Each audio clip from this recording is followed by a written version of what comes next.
Ok, bienvenue à tous, bonjour, enfin bonsoir. Donc je m'appelle David, c'est la troisième fois que je viens ici. Donc là c'est l'atelier numéro 3. On va parler de comment tester son idée et pourquoi c'est important de le tester assez rapidement. Alors pour ceux qui n'étaient pas là les dernières fois. Ça. Donc juste, voilà, je m'appelle David, je suis un ancien du pôle. Donc j'ai travaillé sur un projet de startup pendant 2 ans, j'ai fait un an de freelance. Ce qui m'a donné pas mal d'enseignements que j'ai partagé sur un MOOC qui est disponible sur Internet. Et c'est un peu la colonne vertébrale de ces ateliers d'ailleurs. Donc voilà, suite à la demande de Julien et de Maëlys, donc on a ce rythme d'atelier de une fois par mois. Et maintenant, je travaille en tant que consultant dans une boîte qui s'appelle DXC Technologies. Donc j'accompagne des sociétés dans leur transformation digitale. Si ça vous intéresse, on en parlera, mais c'est pas trop l'objet. Donc qu'est-ce qu'on a fait la dernière fois? Premier atelier, on a défini ce que c'était qu'une start-up et qu'est-ce que c'est qu'être entrepreneur. Donc on a vu qu'être entrepreneur, c'était surtout être un explorateur et avoir des hypothèses. Dans le deuxième atelier, on a vu que ce qui faisait surtout un entrepreneur, ce n'était pas tellement de se focaliser sur ses idées, mais surtout de se focaliser sur des problèmes importants qui étaient existants, donc chez une partie de la population. Et voilà, donc ce troisième atelier, là, le projet, c'est de vraiment voir comment on peut tester son idée, quels outils, quelle méthodologie. Donc on va passer peut-être 3 quarts d'heure ensemble là-dessus, et ensuite on aura un temps de questions-réponses. N'hésitez pas à avoir, si vous avez des projets peut-être aussi, donc de me les partager à la fin, on pourra interagir ensemble. Donc l'objectif, je me suis comme mis un objectif, c'est vraiment de vous autoriser à vous lancer, parce qu'on a souvent tendance à vouloir faire quelque chose de parfait avant de commencer. Donc, et ça, c'est le problème, c'est que ça vous repousse, vous en tant qu'entrepreneur, à votre confrontation au marché. Et donc, j'ai une petite question pour vous faire bosser un petit peu, 30 secondes. D'après vous, pourquoi en tant qu'entrepreneur, alors vous pouvez parler de votre cas personnel, vous êtes peut-être tenté de repousser la confrontation au marché? Yes, je t'écoute. En fait, la peur de l'échec. La peur de l'échec, ouais, absolument. La peur de la critique surtout. Ouais, donc la critique négative. Un produit pas fini. Ouais, Le manque de confiance en soi. effectivement. Ok. Rien d'autre? Le doute sur son produit. Effectivement. Effectivement, donc ça c'est complètement normal en fait. C'est beaucoup de réactions en tant qu'être humain. On a des peurs et problèmes de confiance et on a tendance à repousser un maximum du coup la confrontation au marché. Et aujourd'hui vraiment ce qu'on va essayer d'explorer, c'est de se dire comment démarrer, comment ne pas perdre trop de temps à construire ses peurs dans sa tête et par où commencer. Donc quand on débute, voilà, on est souvent tenté de faire quelque chose de parfait. Et on va voir qu'en fait, il y a une méthodologie qui peut paraître un petit peu intimidante quand vous regardez le schéma comme ça intuitivement, qui s'appelle le Lean Startup. Alors peut-être est-ce qu'il y en a qui ont entendu parler du Lean Startup? Yes. Ok, donc le Lean Startup, c'est pas sorcier, c'est juste une méthodologie qui a été, on va dire, posée sur papier par quelqu'un qui s'appelle Eric Rice, donc au début des années 2010, et qui explique qu'en fait, la meilleure façon pour lui de développer un projet, c'est de suivre quelques étapes, donc, que vous voyez au tableau. Et en fait, c'est toujours se dire qu'on va avoir une rigueur, une discipline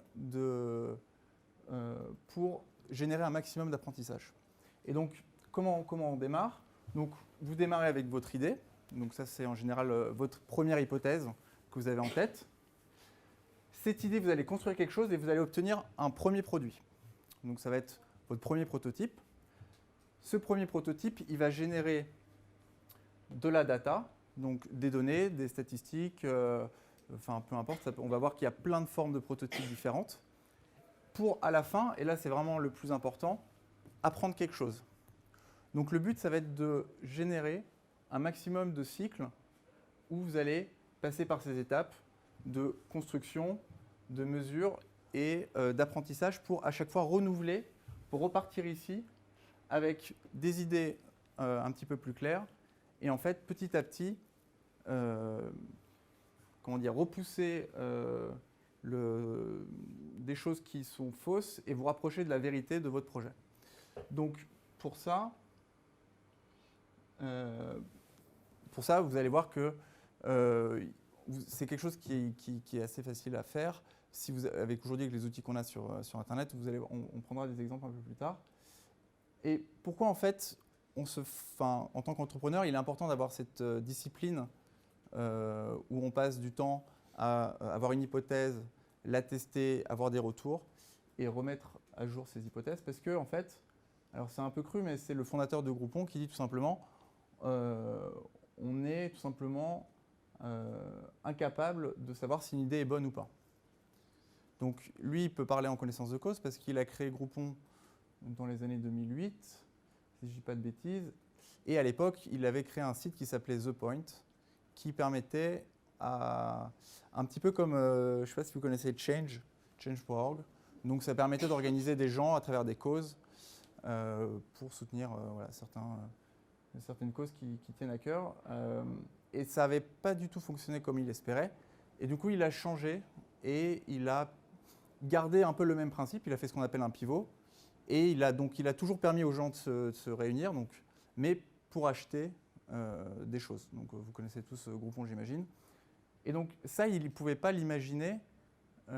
Il s'en est rendu compte en fait en faisant son projet de départ, même s'il était à côté de la plaque, c'est pas grave parce que ça lui a quand même permis de générer de l'apprentissage et d'ajuster en fait son idée. Et donc c'est pour ça que c'est important de démarrer le plus vite possible, même si on est dans le faux, parce que de toute façon, en faisant quelque chose, on va forcément apprendre quelque chose et on va pouvoir ajuster le tir. Donc ça c'est une des raisons pour laquelle on a une méthodologie comme le Lean Startup, c'est vraiment parce qu'on part du principe que notre cerveau, on a beau idéaliser, se trouver très intelligent, il se trouve qu'on peut être à côté de la plaque et la meilleure façon de comprendre si on est sur le bon chemin ou pas, c'est de confronter son idée au marché. Donc ça veut dire quoi? Ça veut dire mettre son outil dans la main de certains utilisateurs. Ça veut dire aller parler à des potentiels clients, etc. Donc ça, c'est très très important et c'est quelque chose que tous les entrepreneurs ont vécu. Et en fait, même si vous faites quelque chose qui vous paraît pas énorme, c'est-à-dire juste tester quelque chose de petit dans un premier temps, ça sera toujours mieux que de rien tester du tout. Alors, si vous avez eu du mal, par exemple, à vous mettre un nouveau sport, je ne sais pas, commencer par 50 pompes dès le premier jour, c'est peut-être un peu compliqué.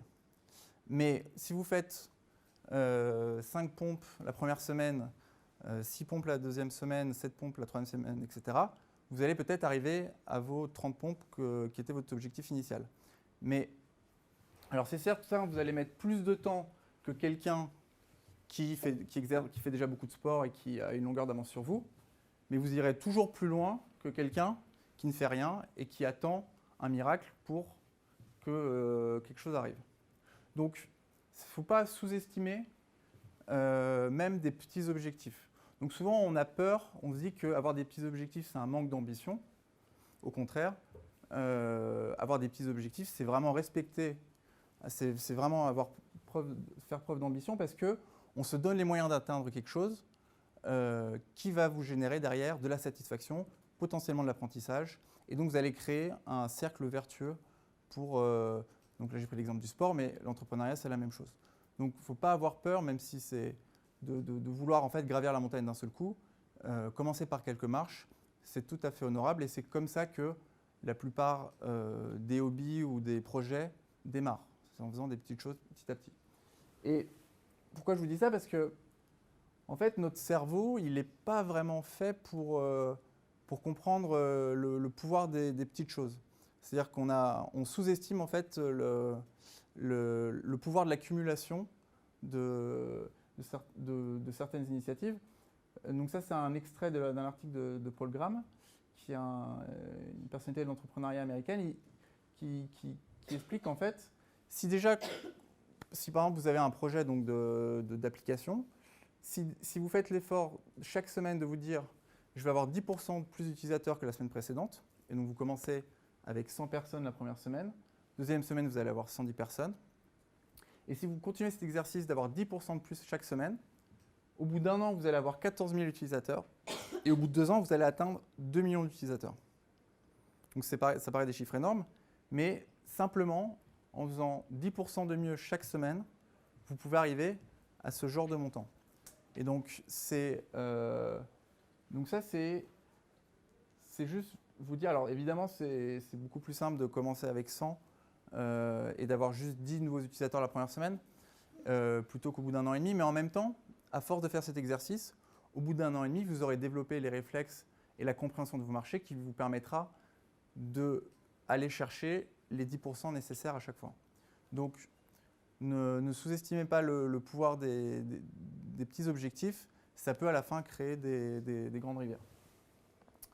Il y a un autre schéma mental qui est important d'avoir en tête quand vous entreprenez, c'est de ne pas avoir peur de perdre. Alors, quand je dis perdre, c'est de l'échec en fait, parce que c'était un des mots que vous avez utilisé aussi dans ce qui peut vous éloigner en fait de la confrontation du marché. En fait, il faut sortir cette crainte-là. J'aime beaucoup cette phrase d'un entrepreneur américain qui s'appelle Gary Vaynerchuk qui dit qu'il aime perdre. Alors, il n'aime pas perdre pour fondamentalement échouer, mais il aime perdre parce que c'est pour lui une opportunité d'essayer à nouveau et de gagner. Enfin, donc quand je dis gagner, c'est pour lui, ça va être par exemple d'avoir des nouveaux clients, etc. Donc ça, c'est un schéma mental qui est assez sain. Et c'est-à-dire qu'il faut partir du principe que, là je vois qu'il y avait une autre phrase qui était accrochée au mur qui est la même citation de Mandela qui dit que voilà, qu'on ne perd jamais, soit on gagne, soit on apprend. Et vous, en tant qu'entrepreneur, votre but, c'est d'accumuler un maximum d'apprentissage. Et c'est pour ça que vous confrontez le plus rapidement possible à votre marché, à vos utilisateurs, à vos clients. C'est l'opportunité de cumuler de l'apprentissage. Et donc, à ce moment-là, il n'y a pas une question d'échec ou pas. Vous progressez, en fait. Et en plus, ce qui est agréable avec le progrès, donc je vais reprendre le sport, quand vous voyez au bout de quelques semaines ou quelques mois que ça a un effet sur vous et que vous progressez, ça devient assez addictif. Mais il faut dépasser le début qui est un peu difficile, où on ne comprend pas forcément le progrès, parce qu'on a du mal à le mesurer. Mais c'est quelque chose qui vient en faisant confiance au process que vous avez mis en place. Et le process que vous pouvez mettre en place, c'est par exemple le schéma que je vous ai montré tout au début, du Lean Startup, où vous partez d'une hypothèse, vous construisez quelque chose, vous récoltez des données et vous mettez à jour comme ça ce cercle en permanence. Alors après, ce cycle il peut être hebdomadaire, mensuel, vous pouvez tester des choses sur la durée qui vous convient le plus. Personnellement, surtout au début, le plus vous raccourcissez votre cycle d'apprentissage, le plus vous allez générer des informations. Mais après, chacun son rythme. Mais le tout, c'est de vraiment démarrer en faisant quelque chose. Parce que quand on dit l'appétit vient en mangeant, mais de la même façon, l'entrepreneuriat vient en faisant. Et ça, il n'y a pas de secret. Il faut vraiment faire des choses pour comprendre de nouvelles choses sur votre marché, sur votre idée, sur vos hypothèses de départ. OK ? Alors, et ça, en fait, c'est des principes qui sont très répandus donc, dans la Silicon Valley, puisque c'est le cœur de l'écosystème entrepreneurial. Et donc, si vous vous promenez dans les locaux, par exemple, de Facebook, vous allez voir des phrases comme celles-ci qui sont écrites sur tous les murs, enfin, en tout cas de nombreux murs. Une des phrases qui va beaucoup nous servir pour découvrir le concept de MVP, donc on va voir juste après ce que c'est que le MVP. c'est que done is better than perfect, ça veut dire ce qui est fait en gros est mieux que ce qui est parfait. Donc toujours le même raisonnement. Alors en français, on peut dire c'est le mieux est l'ennemi du bien. Il ne faut pas attendre que quelque chose soit parfait pour le faire, parce que sinon on ne fait absolument rien. Et ça, c'est une entreprise comme Facebook qui a des milliers d'employés, qui gagne des milliards, qui pousse ses employés à raisonner comme ça. Donc ça montre que c'est quand même, c'est pas seulement vous à votre échelle, donc en raison de plus pour vous à votre échelle de prendre le risque de faire quelque chose de fait plutôt que quelque chose de parfait. Et une autre phrase qui est écrite, alors peut-être que maintenant ils l'ont plus, mais c'est move fast and break things. Donc pareil, la vitesse, il vaut mieux aller vite et tenter quelque chose et prendre le risque de détériorer votre produit ou votre idée de départ plutôt que de ne rien faire. Et vraiment, l'ennemi de l'entrepreneuriat, c'est l'immobilisme. Donc en tant qu'entrepreneur, futur entrepreneur, la vitesse est un avantage comparatif. Et donc, c'est très important de vous dire que vous n'avez rien à perdre à aller vite et à accélérer au maximum votre confrontation, encore une fois, à votre marché pour apprendre le plus de choses possible.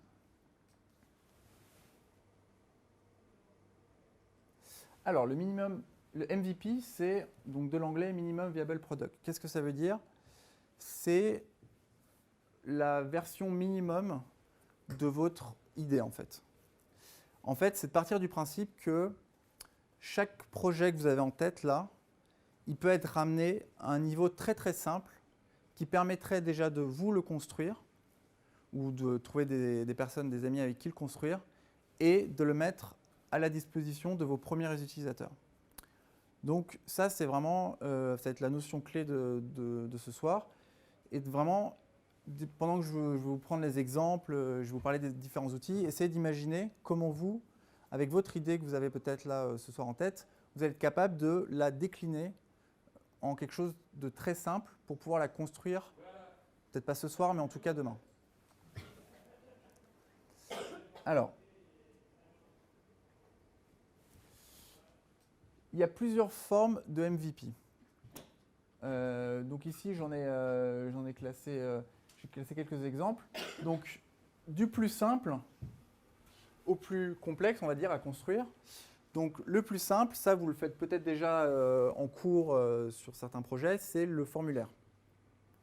Donc, très simple, vous utilisez un Google Form, un Typeform, vous êtes capable déjà de formuler des questions et de l'adresser à votre audience, à votre cible, et déjà de récolter certaines informations. Donc ça, c'est vraiment la version la plus basique. Évidemment, plus vous êtes sur un format basique, potentiellement, mais vraiment potentiellement, moins vous générez d'apprentissage. Mais ça, c'est vraiment très théorique. En tout cas, l'idée, c'est un peu de faire la phrase anglaise que vous avez peut-être déjà entendue qui dit « fake it until you make it ». C'est-à-dire que vous n'êtes pas obligé de réaliser dès le premier jour la version définitive de votre produit. Vous allez être capable de donner l'apparence de votre solution et de récolter déjà de l'apprentissage pour comprendre comment votre cible fonctionne, si elle a besoin de votre solution, etc.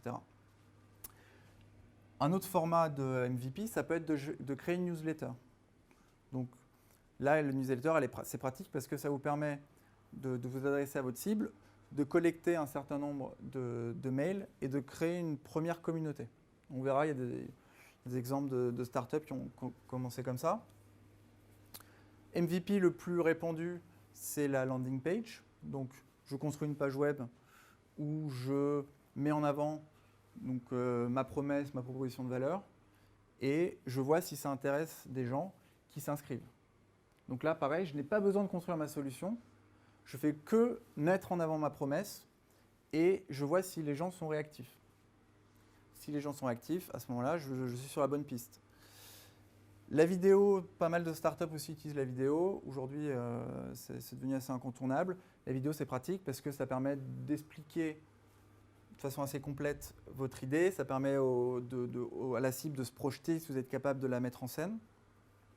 Crowdfunding, il y a pas mal de startups aussi qui se lancent en crowdfunding. Vous avez peut-être déjà souscrit à des projets, à des produits en crowdfunding.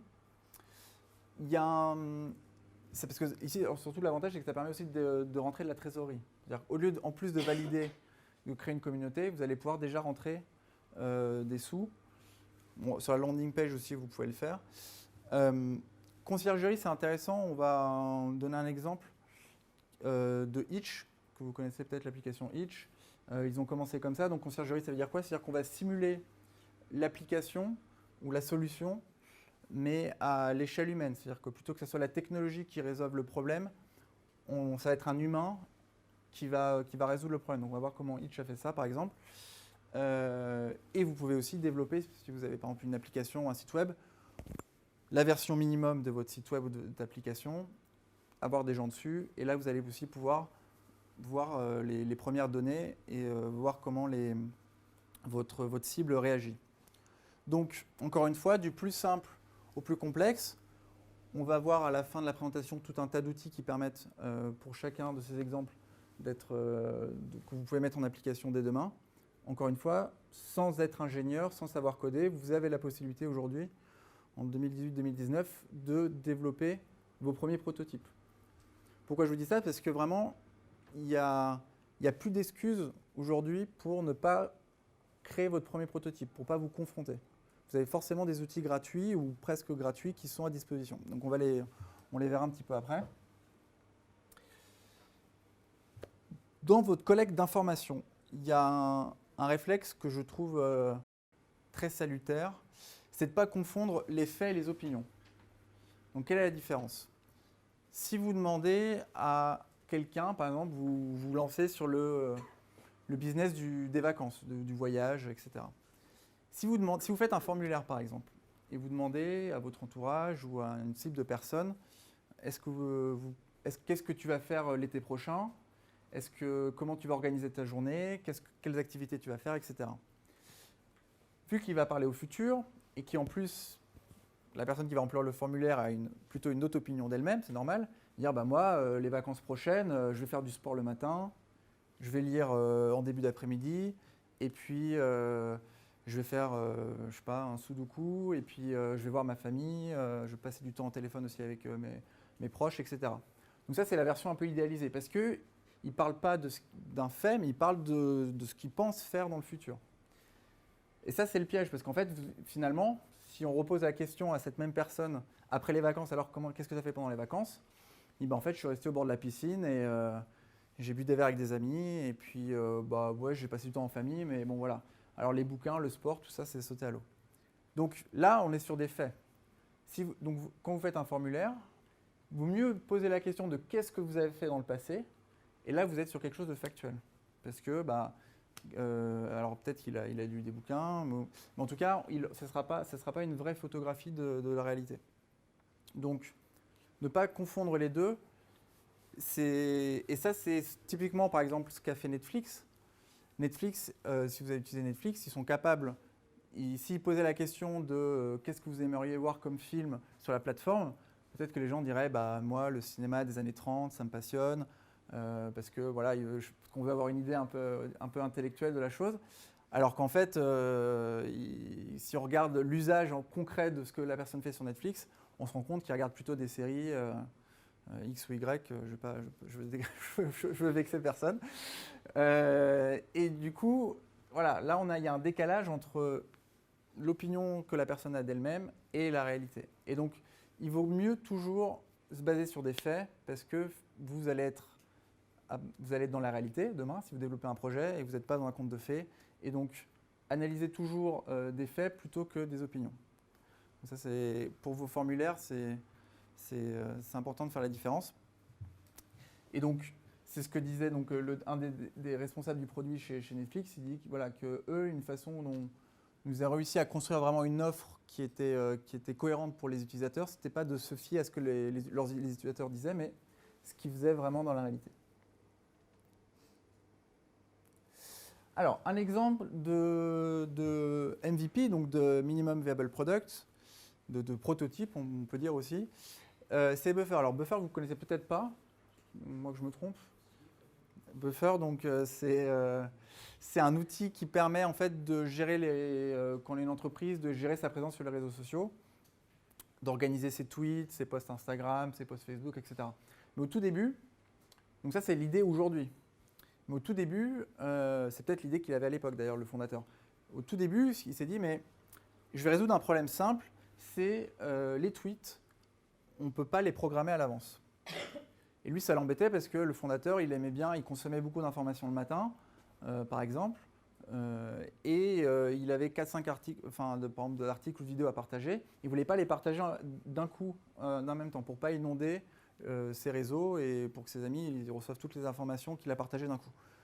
Du coup, il disait, mais moi, j'aimerais bien avoir un outil qui permet de synchroniser mes tweets, c'est-à-dire que j'en envoie un à 8h du matin, un à 9h du matin, un à 16h et un à 18h, par exemple. Ça n'existait pas. Il s'est dit, je ne dois pas être le seul dans ce cas. Donc, premier réflexe, il dit, bah, lui, c'est un ingénieur, je vais coder mon projet, comme il l'a fait à chaque fois. Après, il s'est dit, non, peut-être pas finalement. J'ai lu ce bouquin quand même d'Eric Rice, dont je vous ai parlé avec le Lean Startup. Et c'est vrai que le concept était intéressant, je vais peut-être me l'appliquer pour une fois. Et donc, il s'est dit, bon, bah, qu'est-ce qu'il dit? Première étape, je vais construire un prototype pour apprendre un peu si, déjà, les gens sont intéressés par ce que je fais. Et donc là, ce qu'il a fait, c'est qu'il a tout simplement créé une page web. Bon, à l'époque, lui, il était ingénieur, donc c'était facile. Mais aujourd'hui, vous pouvez créer, même si vous ne savez pas coder. Donc, il a créé juste une page web où il dit, voilà, aujourd'hui, avec Buffer, vous allez pouvoir synchroniser des tweets à l'avance. Est-ce que ça vous intéresse? Les gens cliquaient oui ou non. Et comme ça, il était capable d'aller jusqu'au... Donc, il proposait même un prix, donc la version gratuite, la version payante, etc. Et là, il n'a rien codé, il n'a rien créé encore. Donc, les gens continuent leur parcours, les gens intéressés. Et juste à la fin, il y a un petit message qui dit « Ah, merci, merci de vous être intéressé. On n'est pas encore prêt, mais laissez votre adresse mail et dès qu'on est prêt, on vous contacte. » Donc là, qu'est-ce qu'il a fait? C'est-à-dire qu'en gros, il a eu à rien développer du tout et en même temps, il a vendu la promesse de son produit, de sa solution et il a récolté un nombre d'adresses mail qui suffisait à lui pour se dire « Ok, maintenant je me lance ».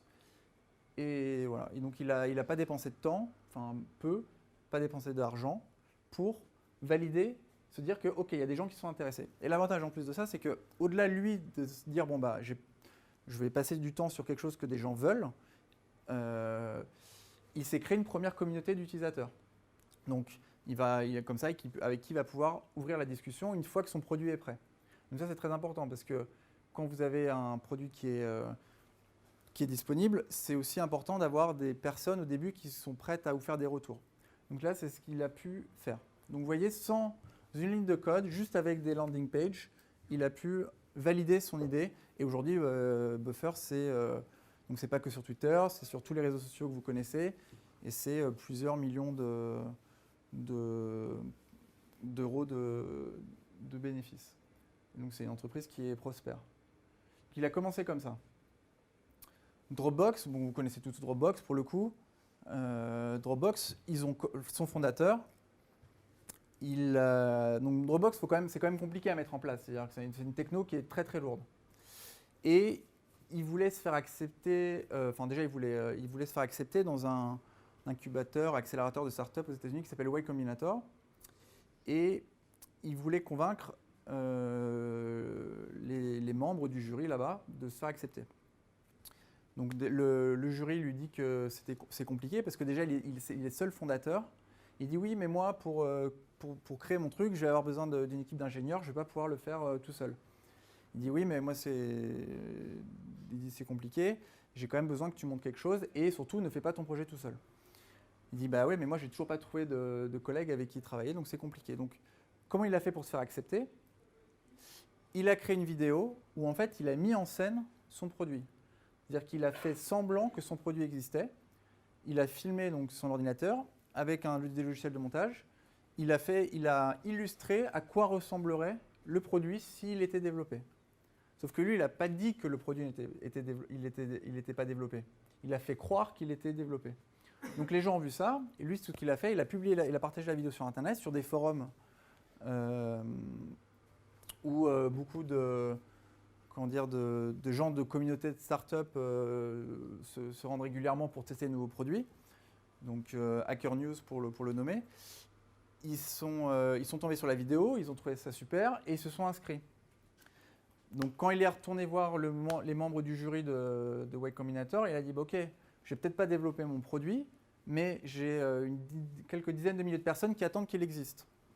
Donc là, ça commence à devenir un argument un peu plus sérieux. Bon, entre-temps, après, il a réussi à trouver un fondateur et ils ont pu se lancer, mais encore une fois, il n'a rien développé, il a juste illustré sa promesse, ça a permis aux gens, aux futurs utilisateurs de se projeter et ils se sont inscrits en attendant que la version réelle existe. Donc ça, c'est un exemple de MVP par la vidéo. Un des autres exemples, en tout cas, que je trouve très intéressant, alors ça, c'est pour la partie conciergerie dont je vous parlais tout à l'heure, Itch. Donc Itch, vous connaissez, je ne sais pas si vous l'utilisez encore, mais est-ce que vous savez comment ça a été lancé? Donc en fait, Itch, c'est des Parisiens qui créent cette application. Et même chose, avant de commencer à créer une seule ligne de code pour développer leur application, ils se sont dit, on va résoudre le problème qui est de ramener des jeunes chez eux après une soirée, plutôt pour les gens qui habitent en dehors de Paris. On va faire nous-mêmes le service à la mano. Donc c'est-à-dire qu'on va aller dans les boîtes de nuit à Paris, dans les soirées. On va aller dire aux gens qu'on peut les ramener chez eux pour tel prix. Et les gens vont dire oui ou non. Et donc ils utilisaient leur voiture entre eux, entre copains, et ils ont commencé à faire eux-mêmes en fait le service qu'ils allaient développer un peu plus tard. Et donc, pourquoi ils ont fait ça? Parce que déjà, ils ont pu voir s'il y avait un intérêt pour effectivement voir s'il y avait vraiment des jeunes qui galéraient pour rentrer chez eux le soir et qui habitaient loin, qui ne trouvaient soit pas de taxi, soit c'était trop cher, qui ne pouvaient pas prendre d'Uber ou d'autres moyens de transport. Et surtout, une fois qu'ils ont validé ça, en plus, le jour où ils ont dû développer leur application, ils savaient exactement par où commencer, parce qu'ils savaient exactement quelle était la logistique pour prendre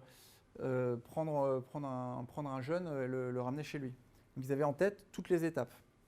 Donc ça peut paraître comme une perte de temps dans un premier temps, mais c'est un énorme gain de temps après dans le développement de l'application, parce qu'ils savaient exactement ce qu'il fallait faire après pour développer l'outil qui était la solution cible, on va dire. Alors, évidemment, il y a quand même une nuance à apporter, c'est que plus un marché est mature, plus l'exigence pour votre prototype va être aussi élevée. Si vous appelez Uber et qu'en 2010, vous sortez une application de VTC qui est un peu cheap et qui n'est pas forcément développée, c'est pas grave parce que déjà le concept est nouveau et que ça va intéresser beaucoup de gens. Si vous sortez aujourd'hui une application de VTC, vous avez plutôt intérêt à ce que ça soit bien développé, bien pensé et qu'un joli design parce que sinon les gens ne vont pas comprendre. Donc il y a aussi ça qui rentre en jeu. Pour moi, plus le marché est mature quand même, il faut quand même penser à développer, il faut avoir un élément, alors ça peut peut-être pas forcément être le design ou le look and feel, mais c'est en tout cas qu'il faut qu'il y ait un élément différenciant qui valide, qui vous donne une légitimité entre guillemets à être sur le marché. Donc pareil pour l'iPhone, au début l'iPhone c'était quelque chose de très très basique. On pouvait même pas, de mémoire, on pouvait même pas faire un copier-coller je crois avec les touches. Mais c'était pas grave parce que c'était tellement révolutionnaire l'iPhone, il y avait cette interface était tellement neuve qu'on leur a pardonné. Aujourd'hui, si vous lancez un smartphone et que vous n'avez pas le copier-coller, vous allez galérer à trouver des utilisateurs. Donc, il y a ça aussi à prendre en compte. Plus le marché est mature, il faut aussi que votre prototype soit à la hauteur des standings du marché, soit il faut qu'il y ait un élément différenciant qui puisse intéresser vos futurs utilisateurs. Donc ça, c'est quand même à prendre en compte également. Alors, important, le MVP, donc votre prototype, son rôle, ça ne va pas être de faire quelque chose d'optimisé dès le départ. Parce que ce n'est pas son rôle. Son rôle, ça va être de générer de l'apprentissage. Donc, c'est pas grave si vous faites quelque chose, encore une fois, qui n'est pas parfait et que vous allez peut-être jeter à la poubelle un an après. L'important, c'est que vous puissiez valider un certain nombre d'hypothèses et que vous puissiez continuer de grandir. Donc là, il y a cette fameuse phrase de Reid Hoffman, qui est un des cofondateurs de LinkedIn, qui dit « Si vous n'avez pas honte de la première version de votre produit, c'est que vous êtes lancé trop tard. » Et cette phrase, elle est extrêmement vraie et tout fondateur pourra dire qu'il a ce sentiment. Et c'est normal et c'est sain. Donc dites-vous, c'est pas grave si vous avez honte au départ et c'est tant mieux en fait. L'objectif, c'est que vous ayez honte le plus vite possible. Il faut que vous regardiez dans le rétroviseur et que vous disiez, mais il y a 2 mois, j'avais honte de ce que j'ai sorti, mais au moins je l'ai sorti et je suis déjà plus loin de là où j'étais avant. Alors, si vous voulez rigoler un petit peu, vous pouvez faire un retour arrière dans le passé, aller sur ce site et vous allez trouver les premières versions des sites que vous utilisez tous les jours. Donc, si vous allez voir la première version du site Airbnb, LinkedIn, Facebook, vous allez voir que le design, c'est pas ça. Et ça veut dire quoi? Ça veut dire que c'est normal au départ, toute application, toute solution n'est pas au top, quoi, parce que c'est pas le but. Donc, si vous ne connaissez pas cette adresse, je vous invite à aller voir, c'est assez parlant. Et d'ailleurs, ça peut être l'occasion aussi, même sur vos concurrents, si vous avez déjà une idée de marché, d'aller voir un petit peu comment ils se débrouillaient au début. Donc, une des idées principales à retenir, c'est que finalement, quand vous avez une idée ou un prototype ou une des premières hypothèses, c'est de le mettre le plus rapidement possible dans les mains d'utilisateurs, parce que c'est ce qui va oxygéner votre réflexion sur votre projet entrepreneurial. Le plus vous tardez, le plus vous le gardez dans votre tête, le plus votre idée va finalement s'asphyxier. Parce que la mettre dans le monde, entre guillemets, dans les mains d'utilisateurs, c'est vraiment ce qui va lui apporter de l'oxygène et qui va la faire vivre, en fait, votre idée. Même si c'est difficile, même si on n'a pas envie d'avoir des retours qui critiquent cette idée, mais en fait, c'est la meilleure façon de progresser. Ça fait partie du jeu. Donc, encore une fois, le but, c'est pas que tout le monde vous aime le premier jour. Parce que quand vous êtes entrepreneur, vous allez d'abord attaquer une cible bien définie. Et toujours Paul Graham, il expliquait au fondateur d'Airbnb, et c'est le CEO d'Airbnb, Brian Chesky, il explique que c'est un des meilleurs conseils qu'il ait reçus. Il dit qu'il vaut mieux qu'il y ait 100 personnes qui vous adorent plutôt que 1 million de personnes qui vous aiment bien, mais bon, avec un peu d'indifférence quand même. Pourquoi? Parce que les 100 personnes qui vous adorent, ça va être vos ambassadeurs et qui vont vous permettre de vous développer. Et c'est pour vous, en tant qu'entrepreneur, je pense que c'est quelque chose qui est important de se déculpabiliser là-dessus et de respirer. Ce n'est pas important d'avoir la terre entière au début sur votre solution. Le but, c'est juste d'avoir les gens qui sont dans votre cible et qui vont vous aider à vous faire progresser et qui vont évangéliser autour d'eux. Il y a l'anecdote aussi de Airbnb que je vous ai partagée la dernière fois ou celle d'avant. C'était sur le shift qu'il y a eu au niveau des photographes. C'est-à-dire qu'Airbnb, ils ont eu une très très longue traversée du désert. Ils ont réalisé à un moment donné que, alors il faut se remettre dans le contexte de l'époque, que en fait les photos étaient un élément important dans une annonce. Aujourd'hui ça paraît évident, mais à l'époque on n'avait pas forcément des appareils photo très développés et ça coûtait cher d'avoir un vrai appareil photo. Les téléphones, c'était pas encore ça. Donc Paul Graham leur dit, mais ça ne décolle pas votre truc, vous en êtes où? Quel est le marché où il y a le plus de monde? New York, ok, New York, allez parler à vos utilisateurs à New York. Et là, ils se rendent compte qu'effectivement, donc une des annonces qui marche bien, c'est celle où il y a des jolies photos. Esprit d'entrepreneur, plutôt que d'acheter un super bel appareil photo et se dire, ah, c'est probablement ça qu'il faut, et on va aller prendre en photo les appartements, ils louent un très bel appareil photo, parce qu'ils se disent, ça se trouve, c'est pas ça. Donc toujours dans ce souci d'économie et de tester. Donc ils louent un appareil photo, ils vont toquer à la porte des premiers utilisateurs qu'ils ont à New York. Ils leur disent, voilà, on est les fondateurs d'Airbnb, est-ce qu'on peut venir chez vous, prendre les photos, c'est gratuit, vous allez voir, ça va améliorer vos réservations sur votre offre. Et donc ils font ça, et en fait, ça a vraiment été un des moments fondateurs chez Airbnb, parce qu'à partir du moment où ils ont professionnalisé la photo, les réservations ont commencé à décoller. au point qu'aujourd'hui, si vous avez un appart sur Airbnb, vous pouvez demander à Airbnb gratuitement de faire venir des photographes professionnels chez vous. Donc c'est resté quelque chose encore aujourd'hui très important. Donc ils sont vraiment allés à la mano sans attendre qu'il y ait de dispositifs parfaits pour ça. Et donc ça rejoint un autre concept très important quand on est fondateur, c'est de se dire qu'il faut faire des choses qui ne sont pas optimum dès le jour 1, ne pas avoir peur de faire des choses soi-même de façon manuelle. Donc ça, c'est l'exemple de Airbnb où les fondateurs eux-mêmes vont avec leur appareil photo prendre les photos des appartements. Ils n'ont pas attendu de se dire bon, bah là, on va réfléchir à un process, on va prendre des photographes en freelance, on va les rémunérer à la com, etc. Non, ils n'ont pas attendu ça, ils n'ont pas le temps. Ils ont pris eux-mêmes les devants et ils peuvent se le permettre. Parce que de toute façon, ils avaient très peu de clients. Donc ils ont du temps et ils ont le temps pour tester leurs hypothèses là-dessus. Donc il ne faut pas avoir peur en tant que fondateur au début. Et aujourd'hui, ce n'est pas eux qui le font. Entre-temps, ils ont le temps de mettre un process en place. Mais il ne faut pas avoir peur au début en tant que fondateur de mettre les mains dans le cambouis, faire soi-même les choses, le temps que ça prenne, et une fois que ça prend, ben, vous mettez des automatismes et vous mettez des process en place. Même chose, aujourd'hui, si vous passez par des sites de e-commerce où vous achetez des vêtements ou des objets, bah, si vous arrivez en général au tout début, vous avez parfois le mot des fondateurs qui vous remercient, etc.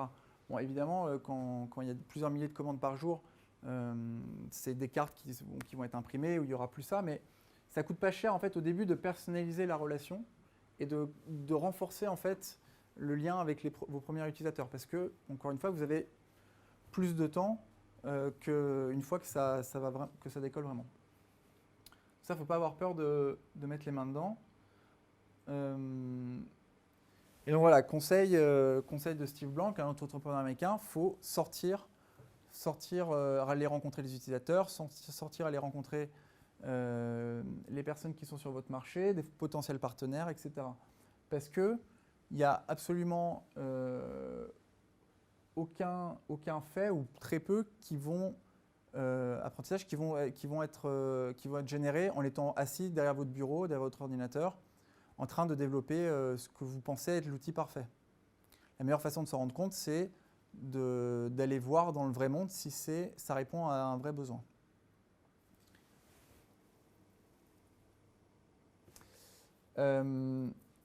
Aussi, un autre réflexe mental qui est intéressant, c'est de se dire, donc ça c'est Alex Schultz, c'est le responsable de la croissance chez Facebook. Il dit, voilà, en tant que start-up, c'est important d'avoir une étoile polaire. Une étoile polaire, c'est quoi ? C'est d'avoir un indicateur clé de réussite qu'on détermine au début. Donc par exemple, Facebook, ça va être le nombre d'utilisateurs actifs par mois. Je pense que maintenant, ils ont même, pour eux, c'est même actif par jour, leur référence. Airbnb, par exemple, ça va être le nombre de nuitées réservées. Si vous êtes un site comme par exemple Medium, je ne sais pas si vous connaissez une plateforme de blogging, ça va être le temps passé à lire que les utilisateurs ont. Voilà. Il y a forcément un indicateur que vous allez déterminer qui va vous indiquer si vous êtes sur le bon chemin ou pas. Ça, c'est important d'en avoir pas trop, d'en avoir potentiellement là, l'idée c'est d'en avoir qu'un, parce que sinon vous allez vous éparpiller. Et en fait, c'est vous dire voilà, qu'est-ce qui fait la valeur de mon projet, de ma startup, et quel indicateur je suis qui donne la vérité là-dessus. Et donc en fait, vous allez arriver à un point où vous allez pouvoir faire des choix assez simples. En fait, vous allez vous dire, ok, est-ce que cette nouvelle fonctionnalité, est-ce que le temps que je vais passer à faire X ou Y va améliorer cet indicateur ? Et donc vous allez pouvoir tout classer, toutes vos initiatives entre est-ce que ça améliore cet indicateur ? Oui. Est-ce que ça améliore cet indicateur ? Non. Et donc voilà, vous allez pouvoir comme ça aussi arbitrer un certain nombre de décisions et d'initiatives dans votre projet. Donc c'est assez important de savoir où vous allez. Et pour savoir où vous allez, c'est de se dire, ok, quel indicateur je suis. Est-ce que voilà, après c'est chaque projet, chaque organisation a évidemment son unité de mesure. Ça, c'est à vous de le déterminer. Pour une raison simple, c'est que aussi c'est important de faire l'effort de mesurer parce que quand vous commencez à mesurer les choses, eh ben, elle s'améliore. Potentiellement, elle s'améliore parce que vous faites l'effort de les tracer et vous allez commencer pouvoir les comparer. Et puisque vous êtes des êtres humains et que vous aimez, vous allez commencer à vouloir progresser, vous allez commencer à être un peu plus exigeant. Et donc, c'est important pour le coup, de vraiment mesurer pour potentiellement vous améliorer. Parce que si vous ne mesurez rien, vous n'avez aucune idée de ce qui fonctionne, ce qui ne fonctionne pas. Vous ne connaissez pas l'origine forcément de vos progrès ou de vos échecs. Donc ça, c'est aussi une discipline qu'il faut avoir quand on entreprend. Quand vous avez un prototype, c'est de mesurer. Alors pas un maximum de choses, parce que je vous ai dit, c'est important de réduire pour passer par pied, mais il faut quand même mesurer certains éléments pour qu'ils vous montrent si vous êtes sur le bon chemin ou pas. Pareil, le cycle. Alors ça, le cycle d'apprentissage, c'est à vous de le déterminer. Moi, je vous recommande, quand vous êtes au tout début, d'avoir le cycle le plus bas possible. Ça pourrait même être presque journalier si vous commencez tout juste. Donc, c'est-à-dire que vous testez une hypothèse le lundi, vous retestez une deuxième hypothèse le mardi, et ainsi de suite. Puis quand vous commencez à avoir un peu plus des idées claires, vous allez peut-être pouvoir passer à une semaine, et puis peut-être à 2 semaines, et puis à 1 mois. Et donc voilà, de petit à petit tester vos hypothèses sur des cycles que moi je vous recommande les plus courts possibles, parce que c'est cette discipline-là qui va vous permettre de dégager un maximum d'apprentissage. Alors, les outils.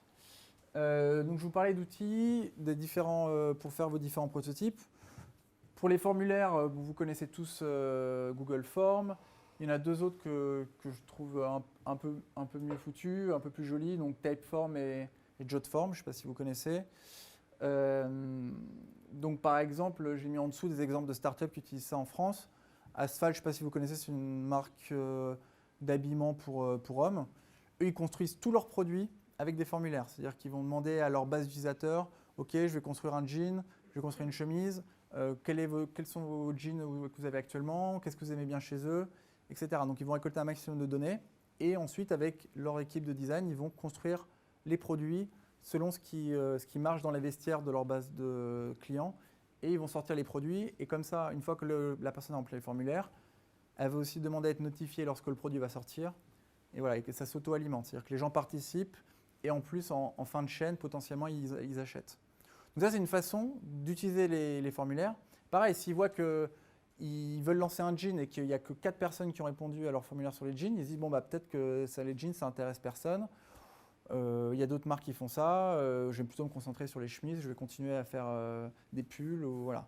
Donc, un exemple de startup qui se sert des formulaires. Les formulaires, ça peut être très puissant, comme c'est le cas ici. C'est vraiment eux, ça fait partie de leur ADN. Mais les formulaires, ça peut être aussi pour vous juste une façon de démarrer avant d'aller vers un prototype peut-être un peu plus avancé. Il y a quelques startups aussi qui sont lancées grâce à la newsletter. Donc aux États-Unis, vous connaissez peut-être une plateforme qui s'appelle Product Hunt, qui permet de découvrir les derniers produits, applications, services qui sont sortis. Donc le fondateur, lui, il a commencé par une newsletter. Donc c'est une plateforme qui permet de découvrir des outils. Au tout début, avant de construire une plateforme, il s'est dit je vais juste envoyer par mail à mes potes les outils que moi j'aime bien, que j'utilise, et je vais les informer comme ça. Parce que la valeur, en fait, elle n'est pas tellement dans la plateforme. La valeur, elle est dans l'information de quel outil est pertinent ou pas.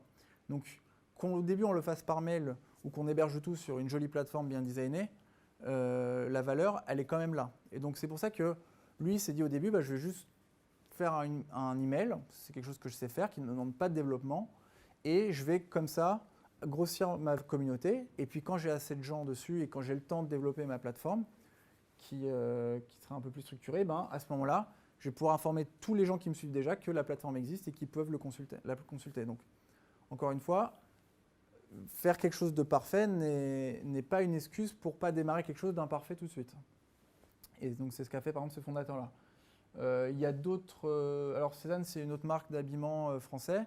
C'est la fondatrice, elle a commencé aussi par faire elle chinait des vêtements et elle envoyait ça par mail en fait aux personnes qui la suivaient. Et puis après, elle a fait un vrai site web, etc.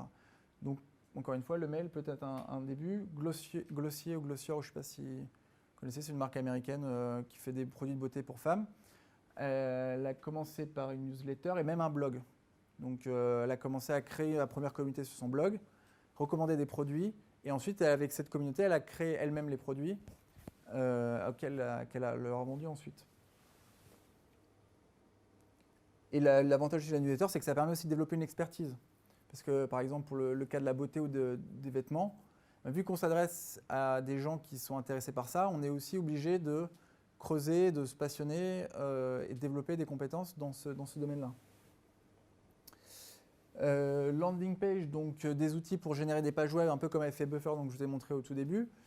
Donc ça, il y a plein d'outils, Unbounce, Trackingly, Squarespace, qui sont alors pas tous gratuits, mais vous pouvez avoir des versions gratuites qui vous permettent de générer des pages web sans savoir coder, et vous pouvez construire tout simplement des jolis sites web où vous allez pouvoir présenter votre idée, votre projet, votre promesse et récolter des emails, par exemple, pour, une fois que votre solution est prête, le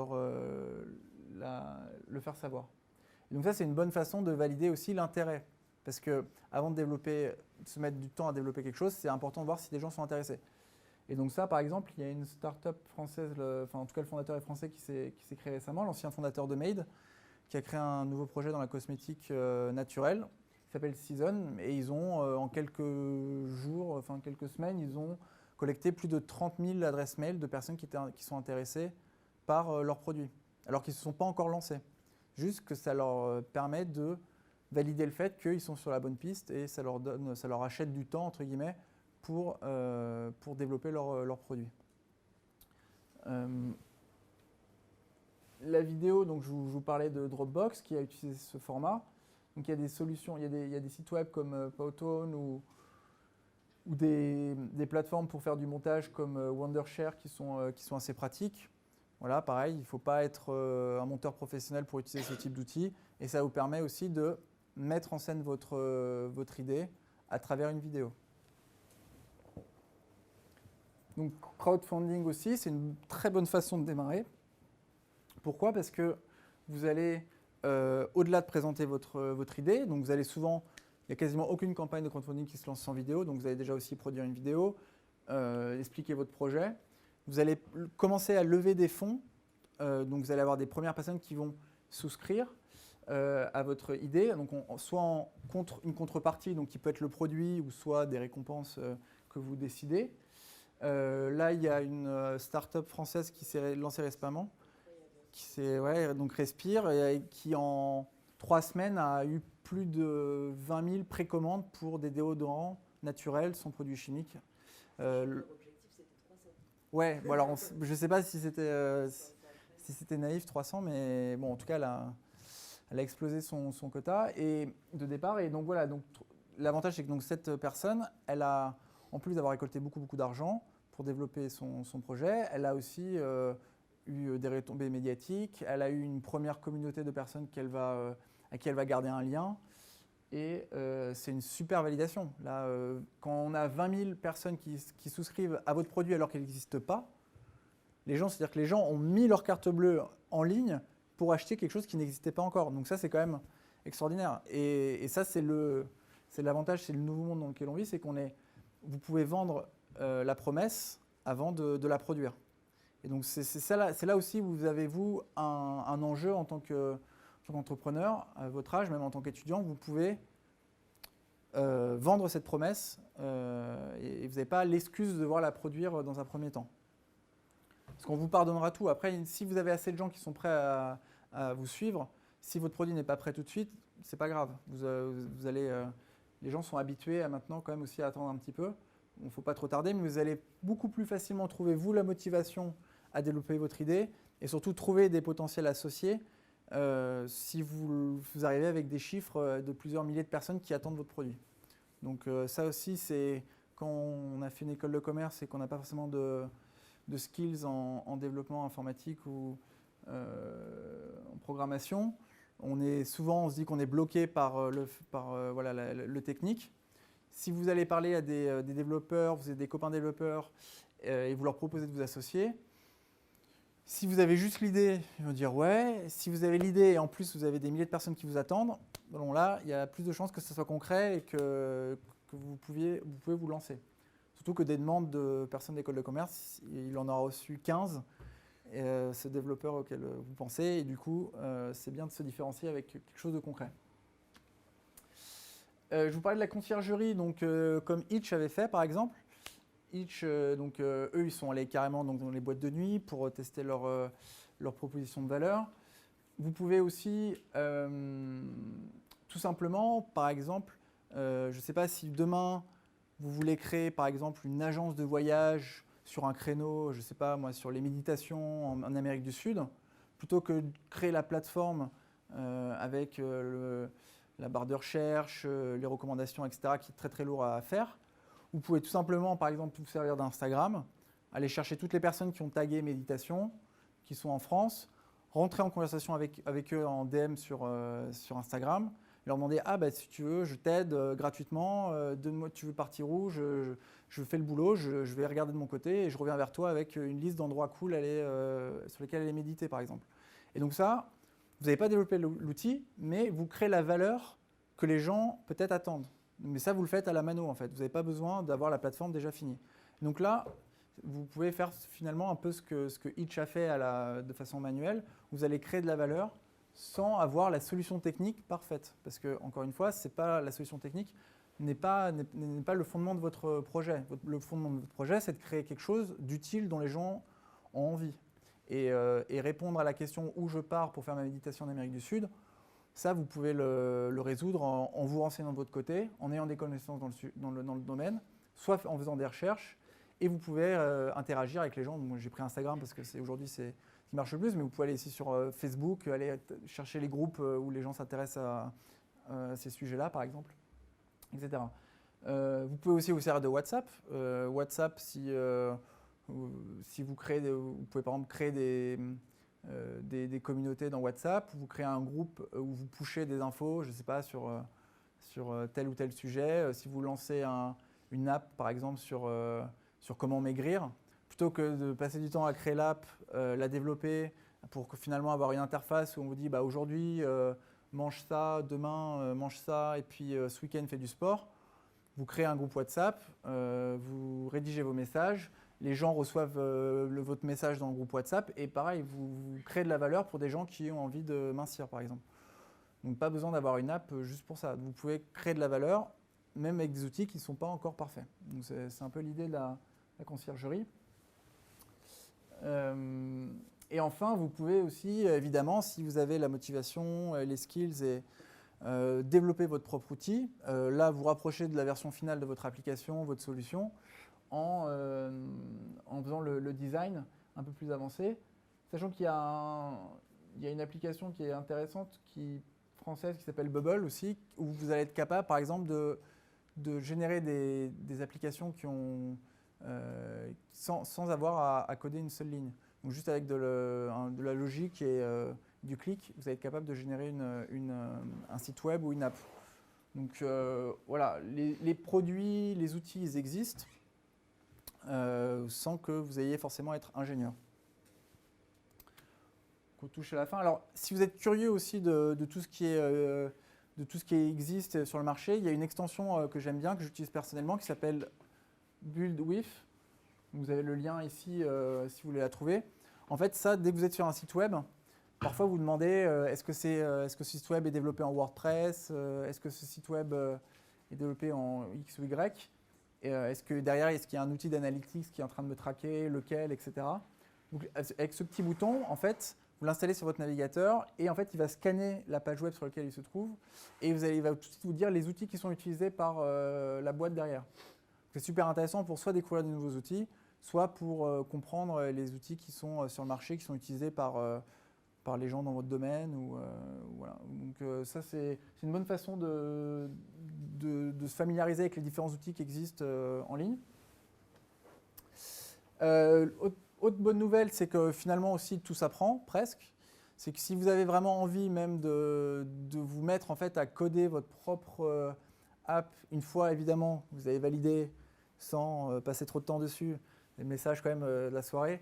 C'est et ben, une fois que vous êtes prêt, et ben, vous pouvez aussi aller sur des sites comme Treehouse, OneMonth, Udemy, Code.org, le Wagon. Enfin, les sites web, les plateformes pour apprendre ne manquent pas. Et vous pouvez suivre des tutos, des MOOC sur comment voilà, coder en tel langage ou en Swift sur l'iPhone ou en Ruby si vous voulez faire un site web, etc. Donc ça aussi, c'est une option. Alors c'est peut-être le chemin un peu plus long, mais ça ne doit pas vous freiner en fait. Une des erreurs principales que je vois chez les fondateurs, c'est d'attendre de rencontrer des membres de l'équipe rêvée pour développer votre outil, votre solution.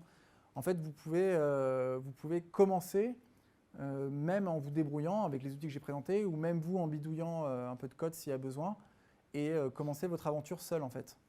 Donc comme dit l'adage, seul on va vite, ensemble on va loin.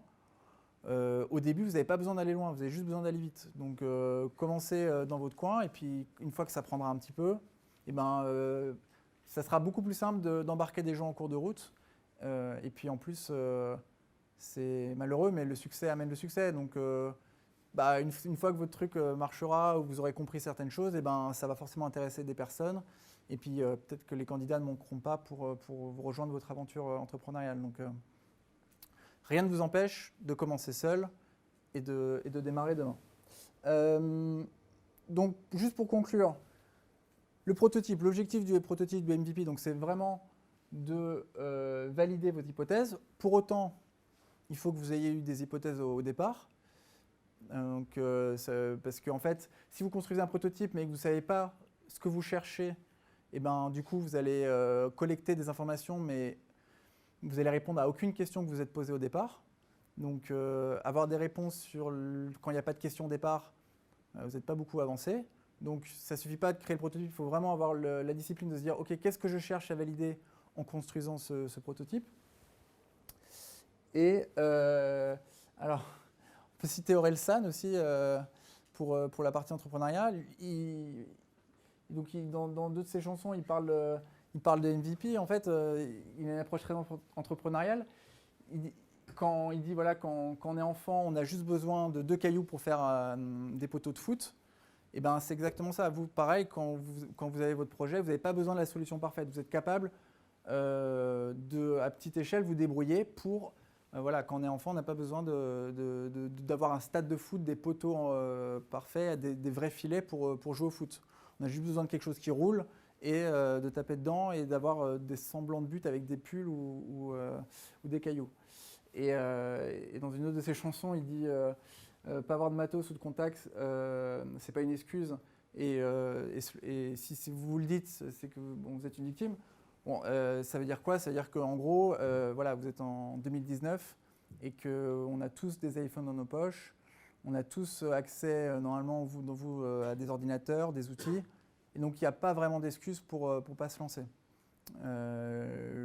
Orelsan lui-même, c'est un peu un autodidacte. Il n'a pas attendu d'avoir fait une école de cinéma, par exemple, pour faire son propre film et avoir le succès qu'il a aujourd'hui. Donc, voilà, ça, c'était plus pour l'anecdote, mais on peut trouver de la sagesse entrepreneuriale un peu partout. Pour résumer, donc, ce qu'il faut vous dire, c'est que donc, ce qui est fait est mieux que ce qui est parfait. Il ne faut pas avoir peur de perdre parce que ça génère quand même de l'apprentissage. La vitesse, c'est vraiment un avantage que vous avez en tant qu'entrepreneur. Ça peut faire la différence. Toute idée, a priori, peut se décomposer en prototype, donc en MVP. Cherchez plutôt des faits plutôt que des opinions. Essayez de mesurer, parce que si vous allez mesurer, vous allez pouvoir potentiellement vous améliorer.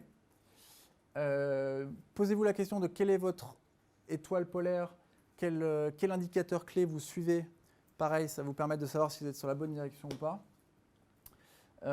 Posez-vous quand même la question d'avoir des hypothèses avant de produire votre prototype. Et donc, comme disait Orelsan, voilà, il n'y a pas d'excuse pour commencer. Et voici, si vous avez besoin de ressources, c'est tout pour moi ce soir et je suis à dispo pour les questions.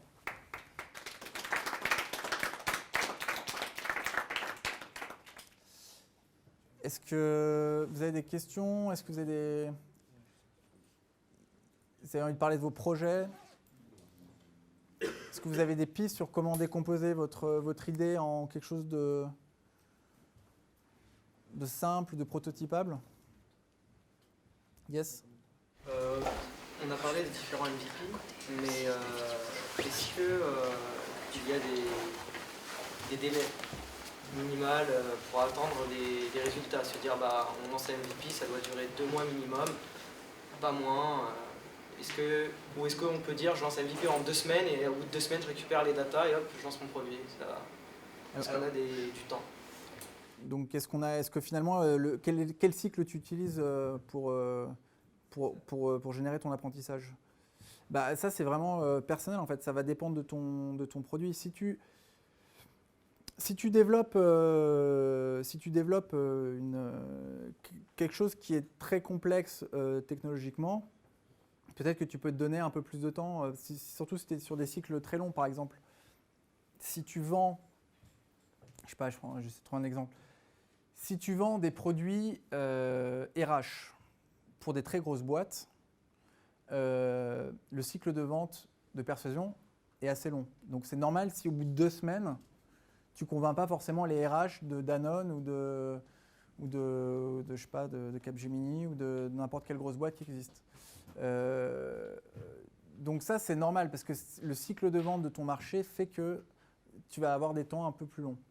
En revanche, si tu es sur un produit consumer et que ta proposition de valeur elle est très simple et que c'est juste souscrire par exemple à une newsletter pour avoir des infos sur le yoga par exemple, on disait, si tu fais une landing page que tu as plusieurs milliers de visites sur cette landing page et que le taux de conversion ne te satisfait pas du tout, tu as déjà en 2 semaines des indicateurs sur peut-être que tu n'as pas bien expliqué ta proposition de valeur, peut-être que finalement ta proposition de valeur n'intéresse pas les gens qui sont dans ce secteur-là, peut-être que tu as mal ciblé, peut-être que tu t'es trompé d'audience.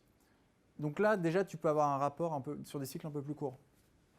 Encore une fois, si tu vends au DRH des boîtes du CAC 40, c'est normal que ton délai soit un peu plus long. Donc c'est à toi de juger, d'avoir l'honnêteté en fait, intellectuelle de dire là, c'est normal que je me fixe tant de temps et sur d'autres projets, je peux me donner tant de temps.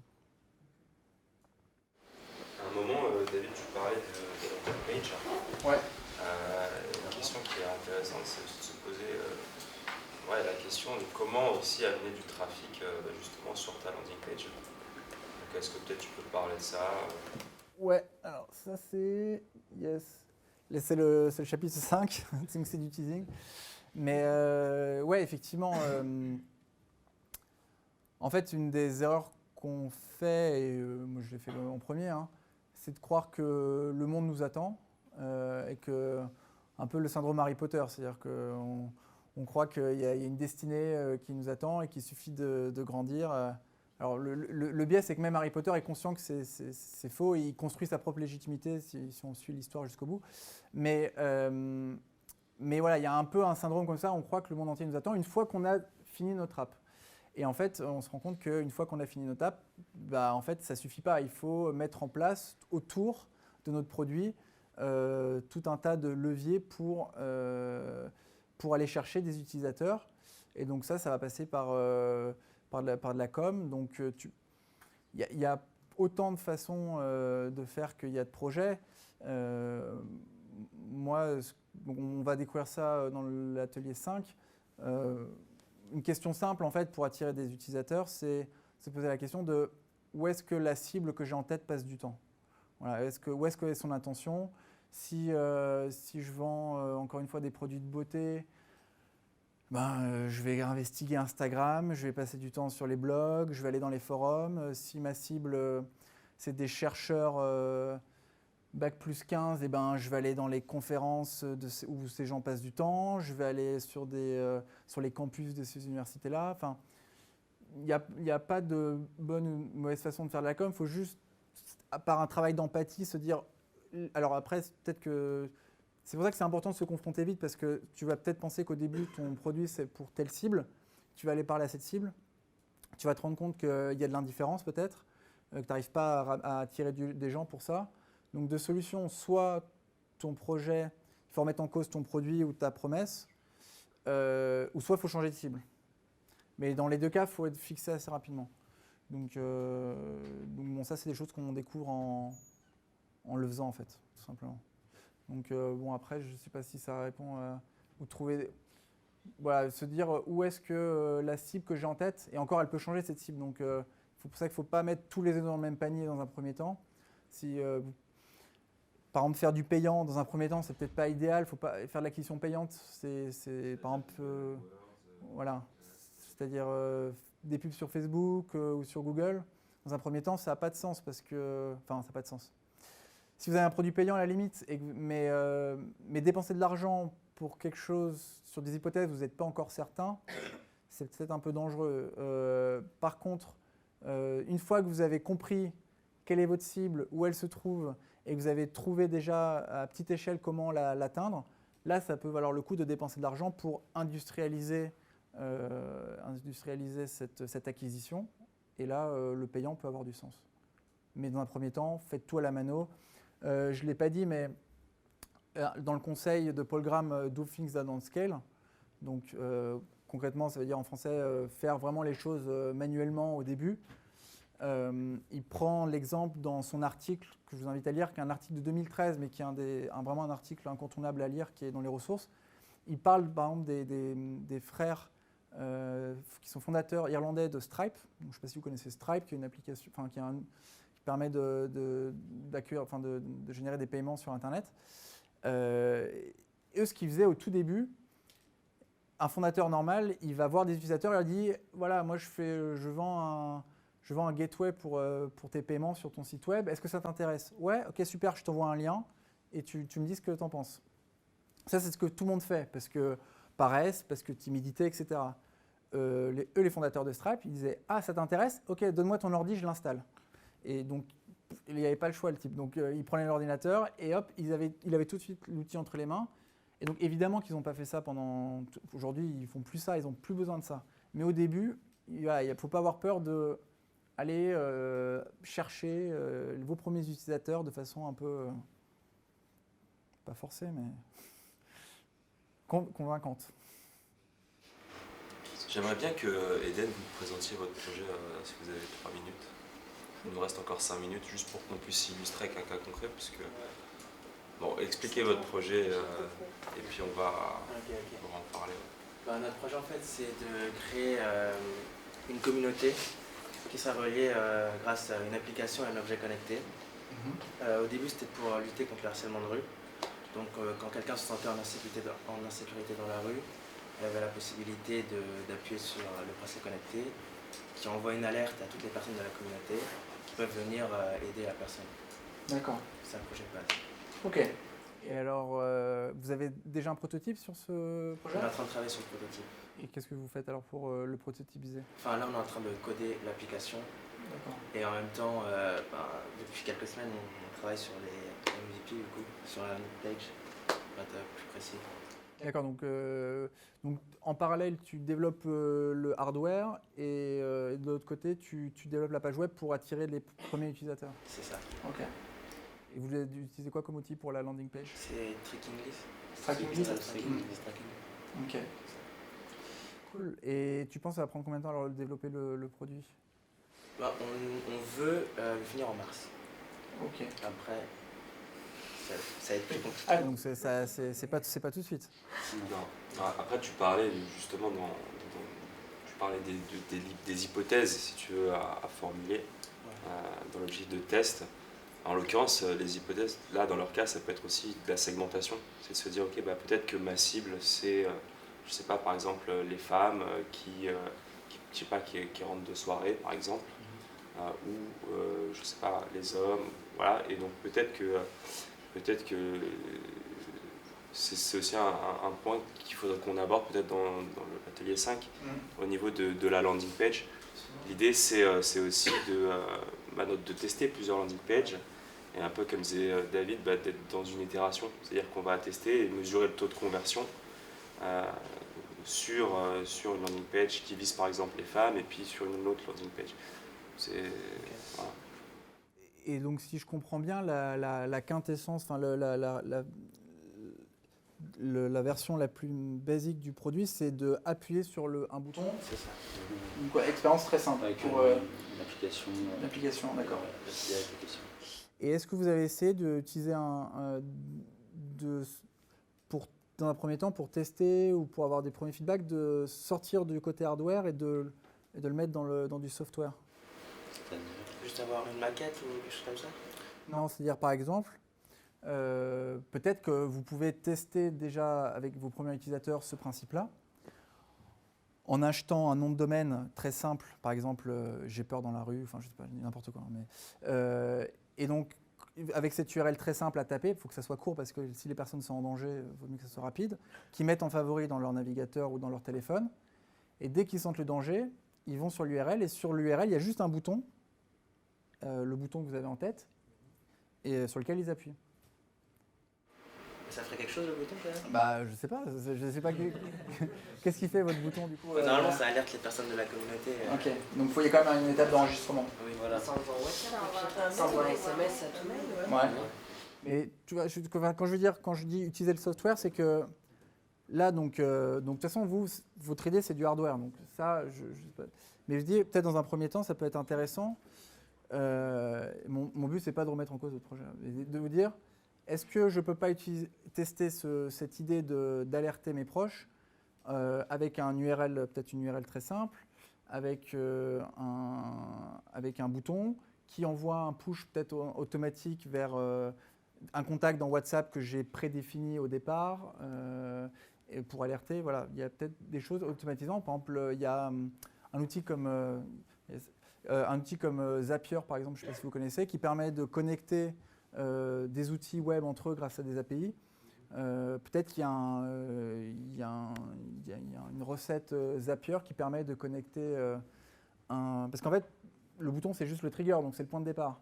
Après, les actions que ça fait derrière, ça, vous pouvez servir de Zapier, par exemple, pour générer peut-être un SMS automatique à un contact que vous avez prédéfini. Ça peut être une façon de voir un peu comment ça fonctionne, même si, voilà, encore une fois, même si ce n'est pas l'idée forcément que vous vouliez, vous pouvez tout de suite, peut-être, parce que ça prendrait quelques heures, quelques jours à mettre en place ce genre de système, pour avoir déjà des premiers retours. Ok.